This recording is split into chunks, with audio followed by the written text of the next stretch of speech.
নমস্কার, একেবি প্রাইম নিউজের সকলকে স্বাগত। সঙ্গে রয়েছে আমি তস্মিতা। চলে যাচ্ছি সংবাদে। লোকসভা ও রাজ্যসভায় পাশ হওয়ার পর এবার ওয়াকফ সংশোধনী বিলে স্বাক্ষর করলেন রাষ্ট্রপতি দ্রৌপদী মুর্মু। তার স্বাক্ষরের সঙ্গে সঙ্গে আইনে পরিণত হলো এই বিলটি। বিরোধীদের প্রবল আপত্তি সত্ত্বেও গত বৃহস্পতিবার লোকসভা ও শুক্রবার রাজ্যসভায় পাশ হয় ওয়াকফ সংশোধনী বিল। এরপর নিয়ম অনুযায়ী বিলটি পাঠানো হয়েছিল রাষ্ট্রপতি ভবনে। শনিবার এই বিলে স্বাক্ষর করলেন রাষ্ট্রপতি। মাত্র 3 দিনে আইনে পরিণত হলো ওয়াকফ সংশোধনী বিল 2025। গত 2রা এপ্রিল লোকসভায় পেশ করা হয়েছিল ওয়াকফ সংশোধনী বিল, যেখানে মধ্যরাত পর্যন্ত চলে বিতর্ক। এরপর ভোটাভুটিতে 288 ভোটে পাশ হয়ে যায় বিলটি। বিপক্ষে ভোট পড়ে 232টি। এদিকে রাজ্যসভাতেও 13 ঘন্টা বিতর্ক চলার পর বিলের পক্ষে ভোট দেন 128 জন, বিপক্ষে ভোট পড়ে 95টি। উভয় কক্ষে পাশ হবার পর তা পাঠানো হয়েছিল রাষ্ট্রপতির কাছে। দ্রৌপদী মুর্মু শনিবার অনুমোদন দিয়ে দেন বিলে। রবিবার দেশ জুড়ে সাড়ম্বরে পালিত হলো রামনবমী। এদিন সকাল থেকেই দেশের বিভিন্ন প্রান্তে শুরু হয় রামনবমী পালনের প্রস্তুতি। আর সেই উপলক্ষে প্রধানমন্ত্রী নরেন্দ্র মোদী দেশবাসীকে রামনবমীর শুভেচ্ছা জানিয়েছেন। সামাজিক মাধ্যমে তিনি লেখেন, প্রভু শ্রী রামের আশীর্বাদ সর্বদা আমাদের উপর থাকুক এবং আমাদের সকল প্রচেষ্টার পথ দেখাক। পাশাপাশি রামনবমী উপলক্ষে প্রধানমন্ত্রী নরেন্দ্র মোদী দেশের প্রথম ভার্টিক্যাল লিফট সেতু উদ্বোধন করতে চলেছেন, সেই কথাও পোস্টের মাধ্যমে জানিয়েছেন তিনি। বাসন্তী পূজা ও রামনবমী উপলক্ষে রাজ্যবাসীকে শুভেচ্ছা ও অভিনন্দন জানালেন মুখ্যমন্ত্রী। পাশাপাশি দলের 46তম প্রতিষ্ঠা দিবস উপলক্ষেও রাজ্যবাসীকে ধন্যবাদ ও শুভেচ্ছা জ্ঞাপন করেন তিনি। রবিবার রামনবমীর পবিত্র দিনে আমতলী স্থিত শিরডি সাই বাবার মন্দিরে পুজো দিয়ে সংবাদ মাধ্যমের মুখোমুখি হয়ে তিনি রাজ্যবাসীকে শুভেচ্ছা জানিয়ে জনগণের জন্য কিছু করার কথা বলে জানান, মানুষের সমস্যাগুলো যদি পূরণ করা যায় এবং এর থেকে তৃপ্তি আর কিছুই হতে পারে না, সেই দিশায় রাজ্য সরকার কাজ করছে। রামনবমীর পবিত্র দিনে আমতলী স্থিত শিরডি সাই বাবার মন্দিরে রবিবার পুজো দিলেন মুখ্যমন্ত্রী অধ্যাপক ডক্টর মানিক সাহা, অর্থমন্ত্রী প্রণজিৎ সিংহ রায় প্রমুখ। এদিন সাই বাবার উদ্দেশ্যে পুজো দিয়ে মুখ্যমন্ত্রী রাজ্যবাসীকে বাসন্তী পুজো ও রামনবমী উপলক্ষে শুভেচ্ছা ও অভিনন্দন জানান। রাজ্যবাসী যাতে সব দিক থেকে ভালো থাকে, কোনো দিকে যাতে কোনো খামতি না থাকে, সেজন্য রাজ্য সরকার যথাসাধ্য চেষ্টা করেছেন বলে জানান তিনি। ঈশ্বরের কাছে একটাই প্রার্থনা, কিছু যেন জনগণের জন্য করা যায়, এতে করে জনগণের জীবনে সুখ শান্তি থাকবে। এদিন মুখ্যমন্ত্রী বলেন, যদিও ওনারা রাজনৈতিক ব্যক্তিত্ব, কিন্তু সর্বোপরি মানুষ। এর থেকে আলাদা করে রাজনৈতিক ব্যক্তিত্ব বলে কিছু নেই। মানুষের সমস্যাগুলো যদি পূরণ করা যায়, এর থেকে তৃপ্তি আর কিছু হতে পারে না। সেই দিশায় রাজ্য সরকার কাজ করছে বলে জানান তিনি। পাশাপাশি এদিন ভারতীয় জনতা পার্টির 46তম প্রতিষ্ঠা দিবস। এই উপলক্ষে এদিন তিনি রাজ্যবাসীকে ধন্যবাদ ও শুভেচ্ছা জ্ঞাপন করেন। এদিন মুখ্যমন্ত্রী বলেন, প্রধানমন্ত্রী যেভাবে দেশকে এগিয়ে নিয়ে যাচ্ছেন, সমাজের অন্তিম ব্যক্তির কাছে যাতে সুযোগ সুবিধা পৌঁছায়, সেই লক্ষ্যে পণ্ডিত দীনদয়াল উপাধ্যায়ের দর্শনকে সামনে রেখে কাজ করছেন। তদ্রূপ রাজ্য সরকার সেই দিশায় কাজ করে চলেছে। সারা রাজ্যে এখন একটা ভিন্ন বাতাবরণ লক্ষ্য করা যাচ্ছে। আগের মতো এখন আর উচ্ছৃঙ্খল বাতাবরণ রাজ্যে নেই। ঘোলা জলে কিছু করা, এই ধরনের অবস্থা এখন আর নেই। জনগণও রাজ্য সরকারের উপর বিশ্বাস রাখছে বলে এদিন পরিষ্কার জানান মুখ্যমন্ত্রী। পাশাপাশি রাজ্যের বিভিন্ন ধর্মস্থানগুলোকে আরো উন্নত করার কাজ প্রধানমন্ত্রী যেমন করছেন, তেমনি রাজ্য সরকারও তা করার চেষ্টা করছে বলে জানান তিনি।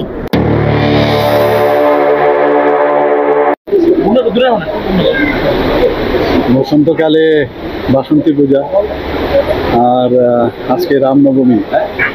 এই রামনবমী উপলক্ষে আমি সমস্ত ত্রিপুরাবাসীকে আমি শুভেচ্ছা জানাতে চাই এবং ত্রিপুরা ভালো থাকুক সব দিক দিয়ে, কোনো দিকেই যেন কোনো খামতি না থাকে। আমরা চেষ্টা চালাচ্ছি, ভগবানের কাছে প্রার্থনা করছি যে কিছু যেন করতে পারি মানুষের জন্য, এবং এতে করে সুখ শান্তি থাকবে এখানে।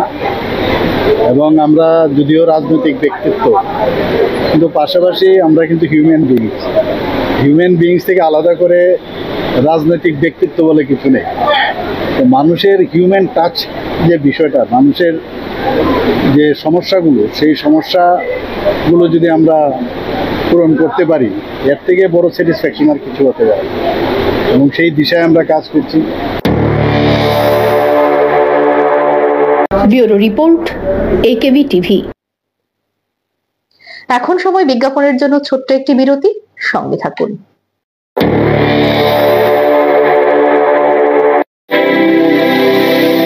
North East Institute of Nursing Science Tripura রাজ্যে বিশ্বমানের পরিকাঠামোর সাথে ডিজিটাল ক্লাসরুম, নিজস্ব হসপিটাল ও দক্ষ ফ্যাকাল্টির দ্বারা BSc nursing, GNM nursing, ANM nursing course পরিচালিত করছে। রয়েছে ভারত সরকার ও ত্রিপুরা সরকারের নার্সিং কাউন্সিলিং এর বিশেষ অনুমোদন। এছাড়াও ইন ক্যাম্পাস রয়েছে উন্নত মানের hostel facility, laboratory, library, indoor sports zone, wifi সুবিধা। ছাত্রছাত্রীদের জন্য রয়েছে বাসের ফ্যাসিলিটি। তাই নার্সিং পড়তে এখন আর বহির্রাজ্যে নয়, নিজের রাজ্যে 100% প্লেসমেন্ট অ্যাসিস্ট্যান্সের সাথে নার্সিং পড়ার স্বপ্ন পূরণ করুন।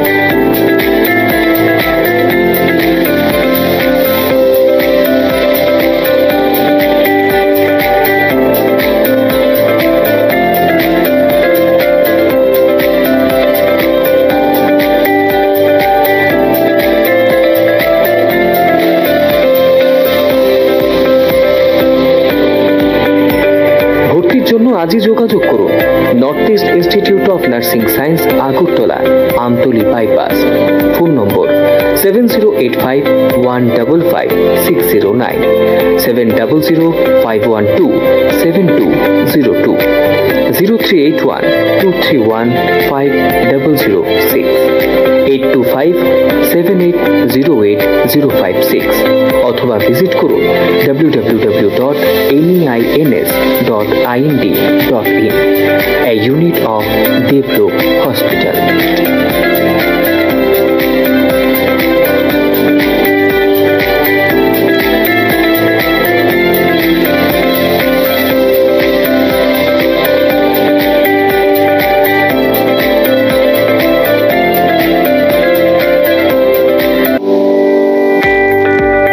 বাংলা নববর্ষের আনন্দে এবার মামুনি বাজাজে মেগা এক্সচেঞ্জ ধামাকায় 1 লক্ষ টাকার পুরস্কার জেতার সুযোগ।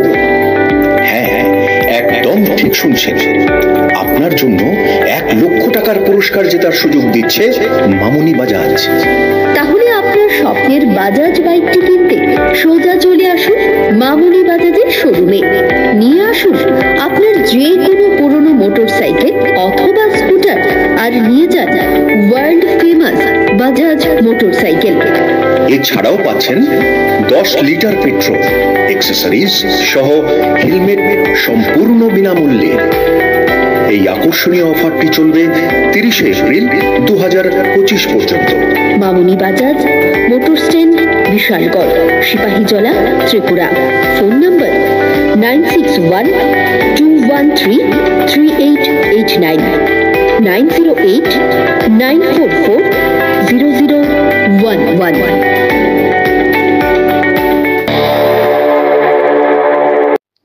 বিরতির পর স্বাগত সংবাদে। 18 মোড়ায় 43 মাইল এলাকার জনতার মনের কথা, তাদের সমস্যার কথা রবিবার শুনলেন রাজ্যের জনজাতি কল্যাণ মন্ত্রী বিকাশ দেববর্মা।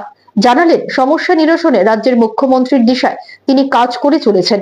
এদিন জনজাতিদের উন্নয়নের প্রশ্নে তিনি বাম শাসনকে দায়ী করেন। পাহাড়েও আশার আলো। 18 মোড়ার 43 মাইল এলাকার জনতার মনের কথা, তাদের সমস্যার কথা রবিবার শুনলেন রাজ্যের জনজাতি কল্যাণ মন্ত্রী বিকাশ দেববর্মা। মন্ত্রী এদিন তার বিধানসভা কেন্দ্র কৃষ্ণপুরের এক প্রত্যন্ত অঞ্চল 43 মাইল এলাকার পাহাড়ের পাদদেশে পিচ ঢালা রাস্তাঘাটের বাইরে, যেখানে সরকারি দপ্তরের ছায়াও পৌঁছায় না নিয়মিত, সেখানেই সহজ মানুষগুলোর মাঝে বসে তাদের কথাগুলো শুনেছেন মনোযোগ দিয়ে। কেউ বলছেন পানীয় জলের কষ্টের কথা, কেউ বলছেন বাচ্চাদের পড়াশোনার সমস্যার কথা, ভাঙা রাস্তা, কর্মসংস্থানের অভাব, সব মিলে এক কঠিন বাস্তবতার চিত্র। কিন্তু ভিন্নতা এখানেই, তিনি শুধু শুনে থেমে যাননি, প্রতিটি সমস্যাকে নিজের দায়িত্ব মনে করে এগিয়ে আসেন সমাধানে। এদিন তিনি জানান তিনি মানুষের সমস্যার কথা শুনেছেন, তাদের সমস্যা নিরসনে কাজ করে চলেছেন। এই এলাকার জনগণ দীর্ঘদিন ধরে বঞ্চনার শিকার, এর জন্য তিনি দীর্ঘ বাম শাসনকে দায়ী করেন। তবে জানান এলাকার উন্নয়নে, পানীয় জলের সমস্যা নিরসনে যেমন কাজ করে যাচ্ছেন, তেমনি জনজাতি ছাত্রদের জন্য হোস্টেল নির্মাণ করেছেন, ছাত্রীদের জন্যও হোস্টেল নির্মাণ করবেন। তার চেষ্টা থাকবে জনগণের সার্বিক উন্নতি বলে জানান তিনি। যেভাবে মুখ্যমন্ত্রী কাজ করে চলেছেন এক ত্রিপুরা শ্রেষ্ঠ ত্রিপুরা গড়তে, সে দিশায় তিনিও তার কেন্দ্রে এবং রাজ্যের জনজাতিদের উন্নয়নে কাজ করে চলেছেন বলে জানান। নিজের ছেলের মতন মনের কথা বিলাদন কামিতে তাদের গ্রামের সমস্যাগুলো আমাকে বলেছে। আমিও তাদের গ্রামের সমস্যাগুলো আমি দেখব কি করা যায়। জলের এখানে তো আতরামোড়ের মধ্যে আপনারা সব বন্ধুরা জানেন যে এখানে জলের সমস্যা আছে।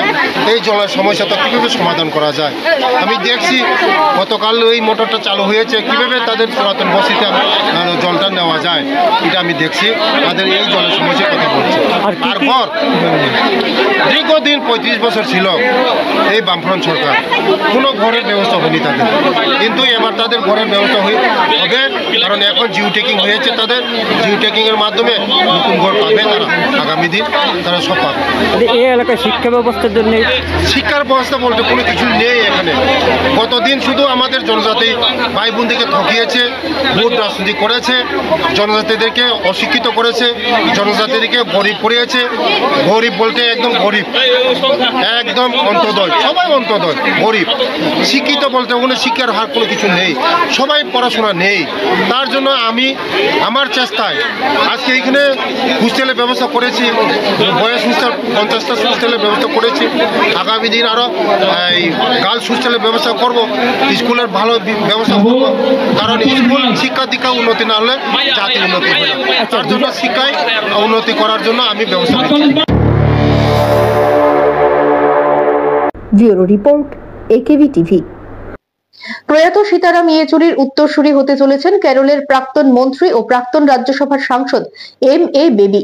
দলের শীর্ষপদ দখলের লড়াইয়ে বেবি ছাড়াও বৃন্দা কারাত ও মোহাম্মদ সেলিমদের নাম শোনা যাচ্ছিল, কিন্তু শেষমেশ কেরল লবির উপর ভরসা রেখে তুলনামূলকভাবে কম জনপ্রিয় বেবির উপর আস্থা রাখল দল। সীতারাম ইয়েচুরির প্রয়াণের পর থেকেই সিপিএম এর সাধারণ সম্পাদকের পদটি ফাঁকা ছিল। এতদিন প্রকাশ কারাত কাজ চালাচ্ছিলেন পলিট ব্যুরোর সমন্বয়ক হিসেবে। পার্টি কংগ্রেস থেকে পূর্ব ঘোষণা মতোই নতুন সাধারণ সম্পাদক বেছে নিতে চলেছে দল। রবিবার রামনবমীতে অযোধ্যায় সূর্য তিলকে অভিষেক হলো রামলালার। বালক রামের তিলক আঁকলেন সূর্যদেব। এদিন দুপুর 12টা নাগাদ সূর্য রশ্মি এসে পড়ল রামলালার কপালে। এই ঐশ্বরিক দৃশ্যের সাক্ষী থাকলো অযোধ্যার রাম মন্দির সহ গোটা দেশ।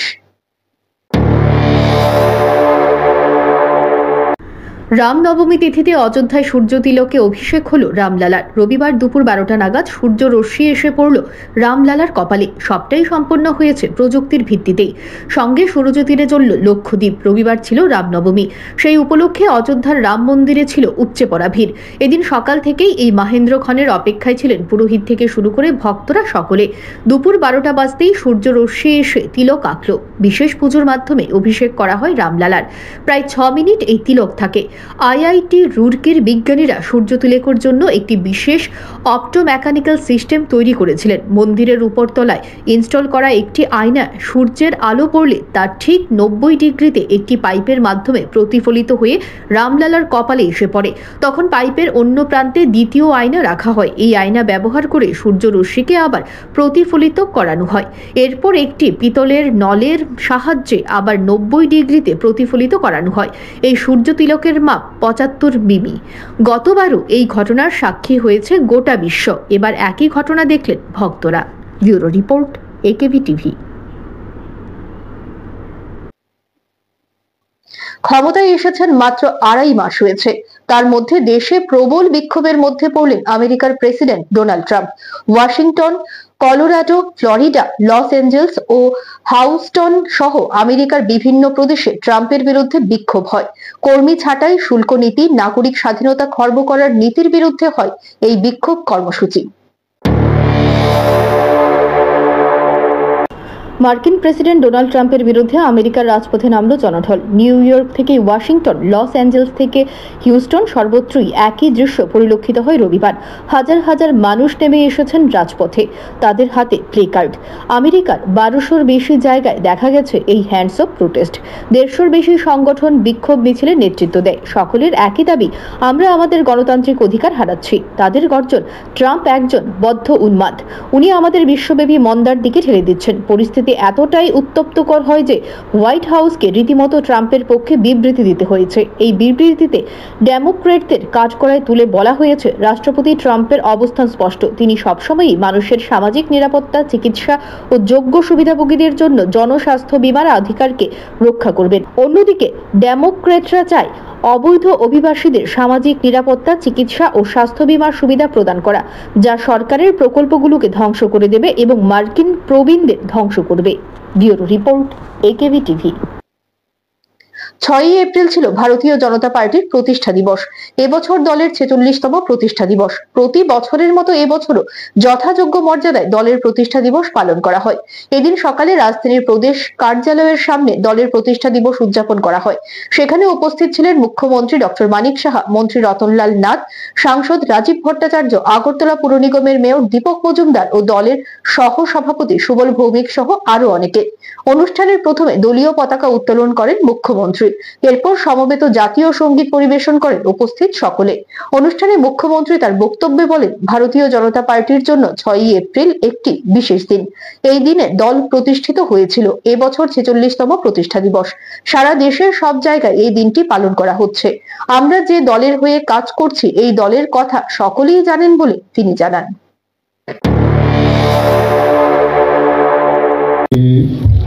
ভারতীয় জনতা পার্টির প্রতিষ্ঠাতা দিবস এবং 45 বছর পূর্ণ করে আমরা 46তম প্রতিষ্ঠা দিবস পালন করতে যাচ্ছি এবং সারা ভারতবর্ষে সব জায়গায় আজকের এই দিনটি খুবই গুরুত্বপূর্ণ ভারতীয় জনতা পার্টির জন্য।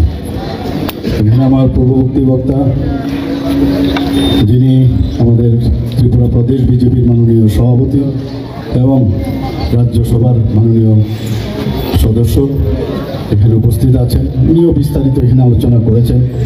আমাদের মাঝে উপস্থিত আছেন ত্রিপুরা প্রদেশ বিজেপির মাননীয় সভাপতিগণ এবং আমাদের ত্রিপুরা সরকারের মাননীয় মন্ত্রী রতনবাবু এখানে উপস্থিত আছেন, রতনলাল নাথ মহোদয়, আগরতলা মিউনিসিপ্যাল কর্পোরেশনের মাননীয় মেয়র শ্রী দীপক মজুমদার মহোদয় এবং অন্যান্য আমাদের ত্রিপুরা প্রদেশ বিজেপির যারা অফিস বেয়ারাররা এখানে উপস্থিত আছেন এবং সমস্ত কার্যকর্তারা যারা এখানে উপস্থিত আছেন বা এখানে সাংবাদিক বন্ধুরা যারা উপস্থিত আছেন, তাদের মাধ্যমে সমস্ত ত্রিপুরাবাসী, আমাদের ভারতীয় জনতা পার্টির কার্যকর্তাদের আমি হার্দিক অভিনন্দন ও শুভেচ্ছা জানাতে চাই।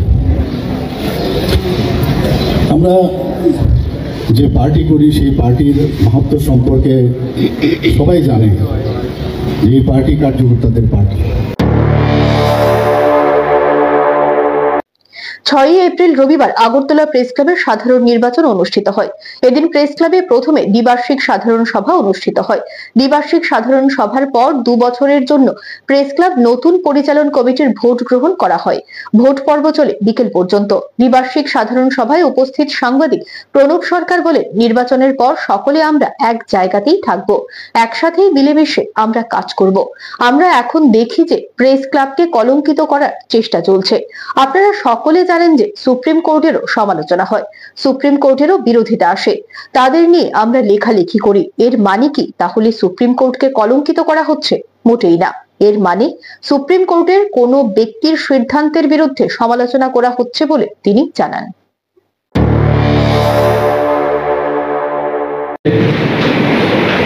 সবাই আমরা এক জায়গাতেই থাকবো, এক জায়গাতেই মিলেমিশে আমরা কাজ করবো, একজনের ভুল ত্রুটি আমরা তুলে ধরবো।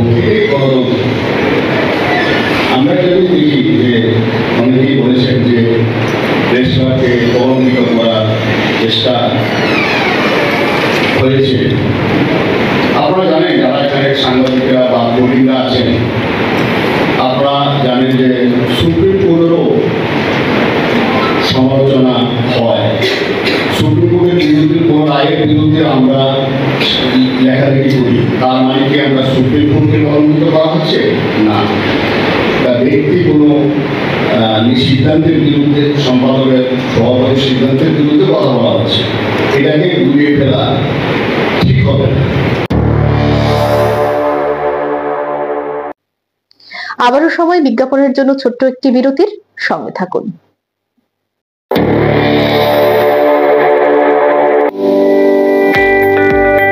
বাংলার নববর্ষের আনন্দে এবার মামুনি বাজাজে মেগা এক্সচেঞ্জ ধামাকায় 1 লক্ষ টাকার পুরস্কার জেতার সুযোগ। হ্যাঁ, একদম ঠিক শুনছেন, আপনার জন্য 1 লক্ষ টাকার পুরস্কার জেতার সুযোগ দিচ্ছে মামুনি বাজাজ। তাহলে আপনার স্বপ্নের বাজাজ বাইকটি কিনতে সোজা চলে আসুন মামুনি বাজাজের শোরুমে। নিয়ে আসুন আপনার যে কোনো পুরনো মোটরসাইকেল অথবা স্কুটার, আর নিয়ে যান ওয়ার্ল্ড ফেমাস বাজাজ মোটরসাইকেল। এছাড়াও পাচ্ছেন 10 লিটার পেট্রোল, অ্যাক্সেসরিজ সহ হেলমেট সম্পূর্ণ বিনামূল্যে। এই আকর্ষণীয় অফারটি চলবে 30 এপ্রিল 2025 পর্যন্ত। Mamuni Bajaj, motor stand, Bishalgarh, Sepahijala, Tripura. Phone number 9612133889, 9089440011।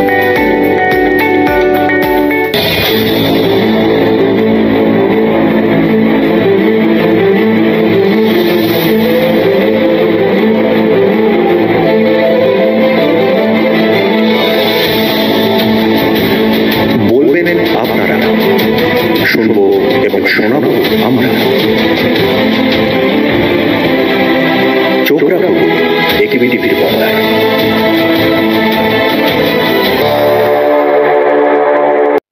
বিরতির পর স্বাগত সংবাদে।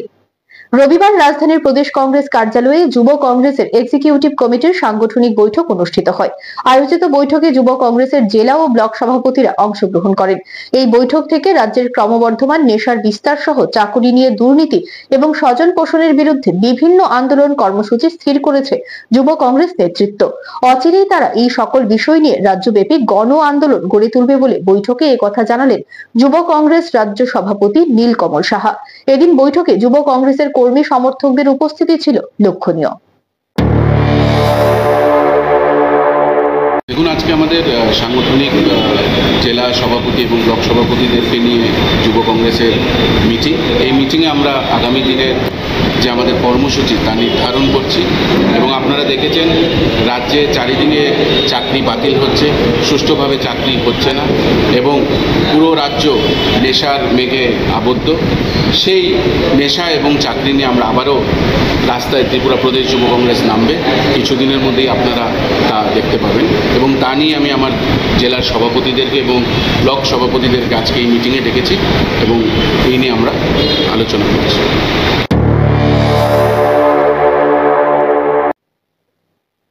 রবিবার পবিত্র রামনবমী। এই দিনটি ভক্তি ভরে সারা দেশে পালিত হয়। এই উপলক্ষে সারা দেশের সাথে ত্রিপুরায়ও তা পালিত হয়ে আসছে। এই সময় ত্রিপুরায় দুর্গাপূজা অনুষ্ঠিত হয়, যা সাধারণত বাসন্তী পূজা নামে বিশেষভাবে পরিচিত। অনেকে বলেন বসন্তকালে মায়ের এই পূজা হয় বলে এই পূজাকে বাসন্তী পূজা বলে।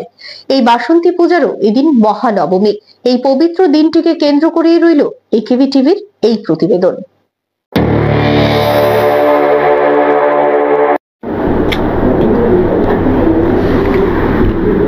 নবরাত্রির নবম দিনে দেশের বিভিন্ন প্রান্তে রামনবমী পালিত হয়। হিন্দু শাস্ত্রে এই দিনটির অনেক গুরুত্ব রয়েছে।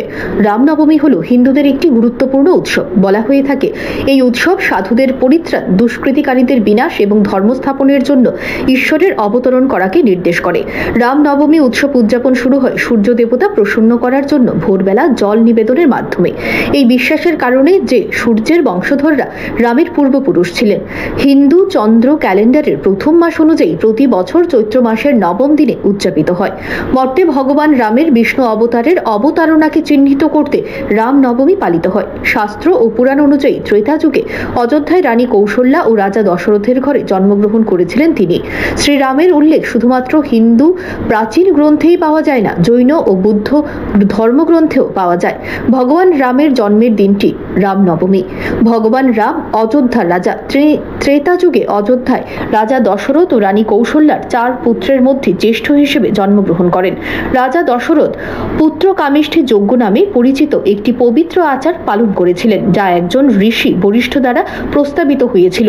আচার অনুষ্ঠানে রাজা তার সন্তান লাভের ইচ্ছা পূরণের জন্য তার সমস্ত স্ত্রীকে পয়সাম পরিবেশন করেছিলেন। ফলস্বরূপ হিন্দু মাসের চিত্রা নবমীতে রাজা একটি পুত্র সন্তানের আশীর্বাদ লাভ করেন।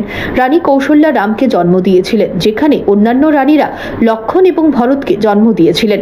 শ্রীরামকে হিন্দু ভগবান বিষ্ণুর 7ম অবতার বলে বিশ্বাস করা হয়। এই দিনটিতে হিন্দুরা মন্দিরে গিয়ে পুজো দেন, উপবাস পালন করে এবং ভগবান রামের আশীর্বাদ প্রার্থনা করে এই দিনটি উদযাপন করে। অনেক ভক্ত আছে এদিন যজ্ঞ পরিচালন করেন। যজ্ঞের পর পুজো বা আরতি হয়। এই আরতির পরে ভক্তরা ধর্মীয় স্তোত্র গেয়ে থাকেন, সঙ্গে চলে ভজন কীর্তনও। রামের নামে উৎসবের নামকরণ করা হলেও মাতা সীতা, লক্ষণ এবং প্রভু ভক্ত হনুমানও পূজিত হন। রামের জীবন কাহিনীতে তাদের গুরুত্ব দেওয়া হয়। কিছু বৈষ্ণব সম্প্রদায় রামকে স্মরণ করে এবং রামায়ণ পাঠ করে চৈত্র বসন্ত নবরাত্রির 9টি দিন পালন করে। কিছু মন্দির সন্ধ্যায় বিশেষ আলোচনা পর্বের আয়োজন করে। অভাবীদের সাহায্য করার জন্য দাতব্য অনুষ্ঠান এবং সম্প্রদায়ের খাবার মন্দির দ্বারা সংগঠিত হয়। ত্রিপুরায় আগরতলার দুর্গাবাড়ি সহ বিভিন্ন সামাজিক সংস্থা, বাড়িঘর ও বিভিন্ন মন্দিরে এই সময় মা দুর্গার পুজো অর্থাৎ বাসন্তী পূজা অনুষ্ঠিত হয়। আগরতলার দুর্গাবাড়িতে রামনবমী পূজা রবিবার অনুষ্ঠিত হয়। এই উপলক্ষে দুর্গাবাড়ির প্রধান পুরোহিত জয়ন্ত ভট্টাচার্য সংবাদ মাধ্যমে অবগত করেন। আশ্বিন মাসে যে অকাল বোধনটা হয়েছিল সেটা রামনবমী, আর এটা হলো মহারাজ সুরত করেছিলেন, রাজা সুরত করেছিলেন মেধস মুনির আদেশে।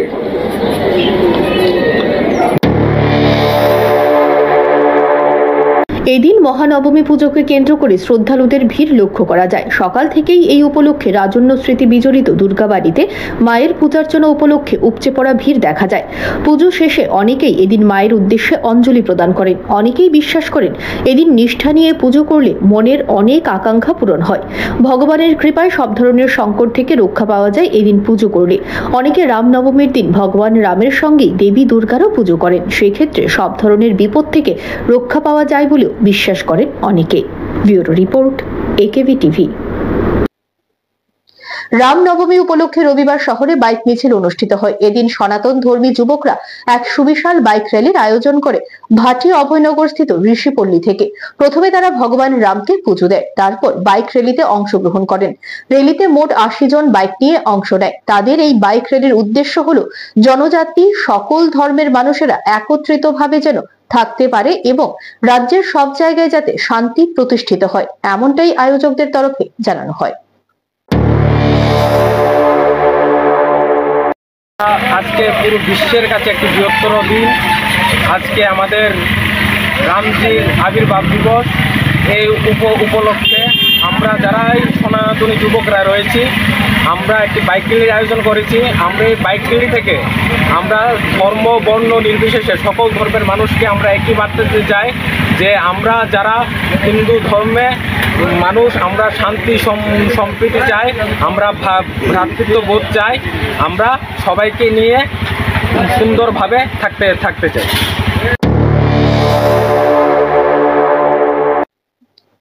সংবাদ এখনকার মতো এই পর্যন্তই। আমাদের পরবর্তী সংবাদ দেখার জন্য চোখ রাখুন একেবি টিভির পর্দায়। নমস্কার।